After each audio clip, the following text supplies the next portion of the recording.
Welcome to Saha kitchen.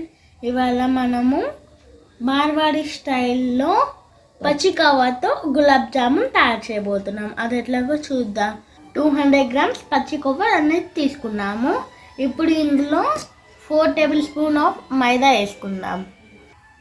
1 2 3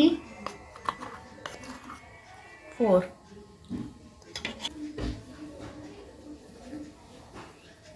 ఇప్పుడు దీన్ని మనము ఇంట్లో గోధుమ పిండి ఎలా కలుపుకుంటామో అలా కలుపుకుందాం ఫ్రెండ్స్.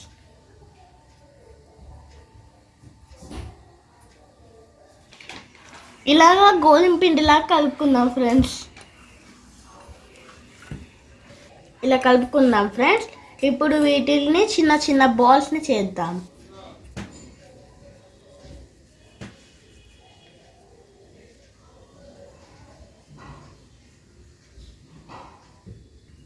చూసారు కదా ఫ్రెండ్స్, ఇలా మనము ఉండలుగా తయారు చేసుకున్నాం కదా. ఇప్పుడు కాసేపు ఆయిల్ హీట్ చేసుకొని వేసుకుందాం. చూసారు కదా ఫ్రెండ్స్, ఆయిల్ బాగా హీట్ అయింది. ఇప్పుడు మనం ఇందులో గులాబ్ జామ్స్ వేసుకుందాం. ఆయిల్ హీట్ అయింది కదా ఫ్రెండ్స్, ఇప్పుడు మనం సన్న మంట పైన పెట్టుకుందాం. హై ఫ్లేమ్ కనుక పెడితే తొందరగా మాడిపోతాయి, అందుకే మీరు లో ఫ్లేమ్లో పెట్టుకోండి.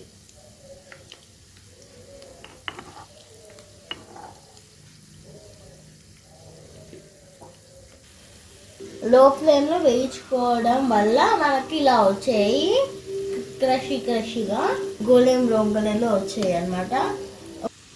ఇప్పుడు మనము వీటిని వేయించుకున్న తర్వాత ప్లేట్లో తీసుకొని పక్కన పెట్టుకుందాం. ఇప్పుడు వీటిని ఇలా పక్కన పెట్టుకొని మనం ఇప్పుడు పంచదార పాకం పెట్టుకుందాం. పొయ్యి మీద ఒక గిన్నె పెట్టుకొని 1.5 కప్ వాటర్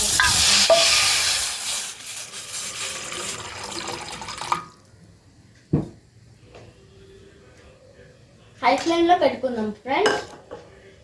ఇప్పుడు ఇందులో 1 కప్ పంచదార వేసుకుందాం.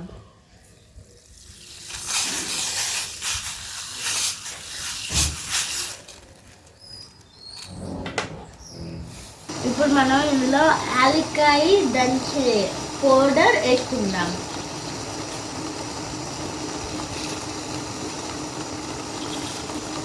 ఇప్పుడు వీటిని కాసేపు బాయిల్ అవనిద్దాం. ఈ పంచదార పాకం రెడీ అయిపోయింది ఫ్రెండ్స్. ఇప్పుడు మనము ఇందులో 2 నిమిషాలు గులాబ్ జామున్ వేసుకొని ఉడకబెట్టుకుందాం.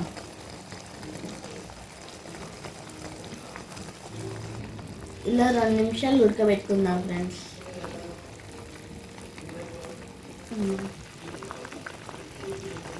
2 నిమిషాలు బాయిల్ అయిపోయింది కదా ఫ్రెండ్స్. ఇప్పుడు స్టవ్ ఆఫ్ చేసుకుందాం. చూసారు కదా friends, tasty and delicious gulab jamun ready అయిపోయింది. ట్రై చేయండి ఫ్రెండ్స్, చాలా బాగుంటుంది.